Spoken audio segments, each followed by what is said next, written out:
I grew up, born and raised in Unity, went through the entire youth program, president of my youth group, IYOU mega fan, and had the transformational experiences that many of us had in the Unity Youth program.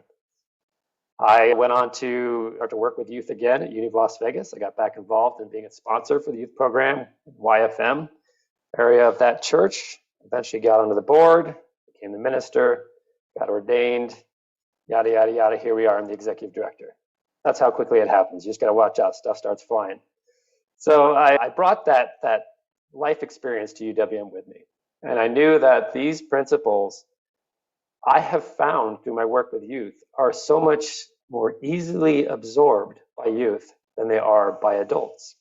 I've done work with youth and I've done work with adults, and it is so much more difficult to get these principles into the consciousness of adults because there's a lot of baggage that has been built up over decades that you're now working against.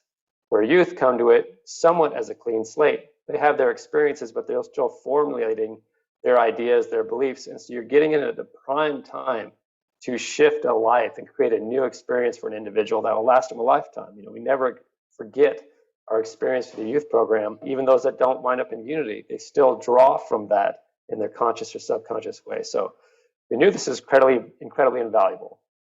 And I was of the generation in IYOU where we had 450, maybe 500 youth at the IYOU event.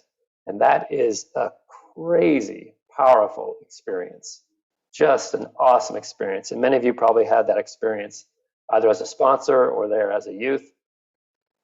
And when we thought a lot about what's happening with the youth in our ministries today, one of the things we started bubbling to the surface in these conversations was that the IYOU event was sort of the upside down pyramid, the tip of the upside down pyramid that supported the rest of the entire youth programs at all the ministries. For me, my brother is 6 years older than I am. When he went to IYOU and he sort of came back just with that wild eye, that was insane look on his face, my sister saw it, who's 3 years older than me, and she was like, oh my goodness, I got to get to IYOU. And then she went, and then I saw it, oh my goodness, I got to get IYOU. And the whole youth program was charged to get to IYOU. And so if we can get that energy back into IYOU, that event, and the whole youth program, of course, but for some reason, I believe that event creates the spark that lights the flame for the entire youth program. Because those individuals go back to their ministries and that energy now permeates the ministry. So as soon as we thought about this, we put it as a part of our strategic plan. We have to get individuals back into IYOU, these young adults, which means we'd have to help with the cost because we know that the cost had increased. So we immediately started a youth education fund that we could use to offset the cost of IYOU. I was donating money, and I still donate every month money into those funds to help offset that cost, because we don't want to see that be a restriction, because we know that can be one of those restrictions. And we made this long-term plan to try to get youth back into the program 400 or 500 in 4 or 5 years from now. And we made a layout to how we're going to do that.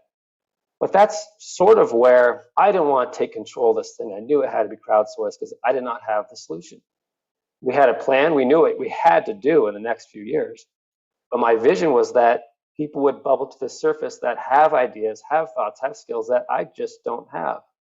And this is just answered prayer. I mean, it just, when it came out, I was like, oh my God, it's happening.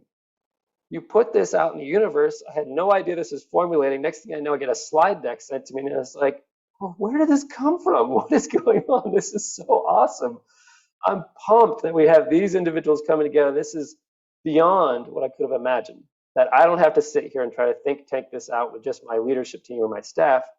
We have these amazing minds across our movement, and now are going to help us do this. So I want to thank you so much. This is beyond a blessing. This is just so amazing. And you all that are helping to put this together, I'm just, obviously, I'm bubbling to the surface with energy like I just came back from IYOU. So one of the things, so you talked about the autonomy of the ministries.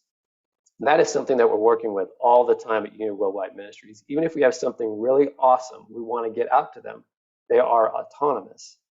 So what we try to focus on is how do we make something so inviting that they can't resist becoming a part of it. We don't want to force anything on anybody. But we do want to do something that when the ministries get on board with that, those ministries succeed and all the other ministries go, what is the special sauce you have? And they say, well, we jumped on board with the program. And they go, all right, we're in. And really, we start to focus on our early adopters. Who are the ministries that are ready to dive in and help us? And sometimes that's the 20%, the 80-20 rule. You find 20% of individuals, 20% of an organization are early adopters and they're ready to jump in and take off with something. And when you put your energy behind them, they help pull the rest of the 80% into the direction you need to go. So that's kind of how we do things at Unity Worldwide Ministries. We're not trying to catch everybody because it's just too difficult. It's just too many people involved. If we can get something that's really awesome and enticing, it's an opt-in experience that you want to be a part of, then we support those early adopters and we really give them what they need to thrive, knowing that the rest are going to start to come on board without us having to put all the effort in reaching everybody. So that's where we're at. We know something went off course. Somewhere in the late 80s, 90s, early 2000s, something went off course with our youth program. And for me personally, I don't, people say the youth have left Unity, and I don't think that's the case. I see it actually as the opposite. We left them. When they were starting to shift, when they were looking for something different, when they were doing things different, we left them. We did not go with them. And so what we find today is what I see as a disconnect, which I'm sure all of you see as well. If we don't actually match the needs of the youth, we become irrelevant. We can try to match the wants, but wants come and go. We all know wants can be fleeting. They might be a week, they might be 2 months, whatever they might be. But a need never goes away. When we're fulfilling someone's need, now they're truly dedicated to what we have going on. So it's finding what does the youth need. It's not that it's so different than what they've always need, but when we did match a need with a platform now or a conduit for getting it to them, that's where I think we lost our niche. That's where I think we lost our relevance is we have that need. We have these principles. They need that. But the conduit and the delivery system got off course. So I know you guys have probably 1,000 ideas that are 10 times better than anything I have. Just wanted to share where my head is at. I'm super excited. And so that's how we came to where we are today.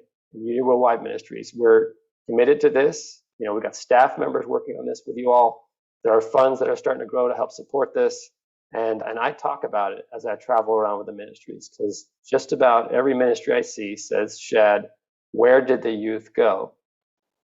And part of my message to them, which might be counterintuitive to what you think, is we need to decide which ministries should be going after youth, because not all of them can.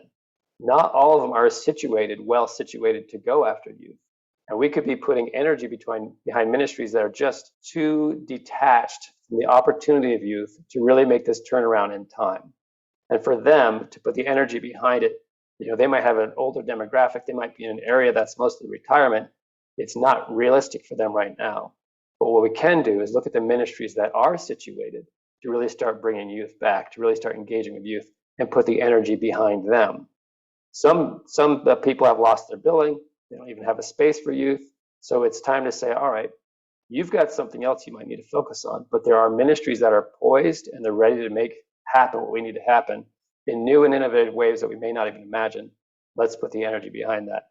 So that's what I've got. If anybody has a quick question or comment, I'm happy to listen to that. We got like 4 minutes left in the 15-minute section I had. I just want to thank you for being here and sharing that, Shad. That was really, really, it's great to hear where you're coming from, and I can hear your energy and love for it in your words. So thanks for sharing. My pleasure. Yeah, my daughter just Shad. IYOU probably, she's about 2 years ago now. So I got to see her go through that process, and it was her not being able to go to have the 400 youth experience was hard for me to watch, especially during the lockdowns and everything. Everything was just, that was hard. And she had heard my story. So we got to do something. We just have to. Got to get that energy back because it's just so vital. So thank you all for what you're doing. Hey, Shad, it's Ed Rosequist from Unity Renaissance in Chesapeake, Virginia. I had a group of 14 to 16 3 years ago, taking them to rally, and I've got a group of 0 today.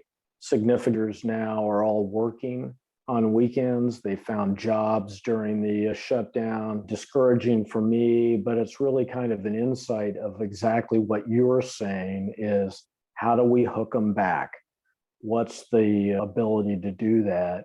I always saw it as they want to have connection, not just spiritual connection, but a spiritual connection with others. And finding the nucleus and getting a good nucleus of young people together that's willing to lead that forward is such an important process of what we see. So I just see the need of how do we get our message out a little bit more, but really, the message of how do you connect, how do you share, how do you help each other as they're transiting the teen years. So my input. Thanks. Yeah. Well, if I had the answer, I'd give it to you. So I think this group is going to be working on that, and I'm looking forward to see what comes out of it. Yeah, thank you for being here, Ed. I appreciate that. Okay, I don't want to suck up any more of your time. Thanks for having me. And it's so exciting that you're here. I was wondering if we could ask that you'd stay. It's a very short history.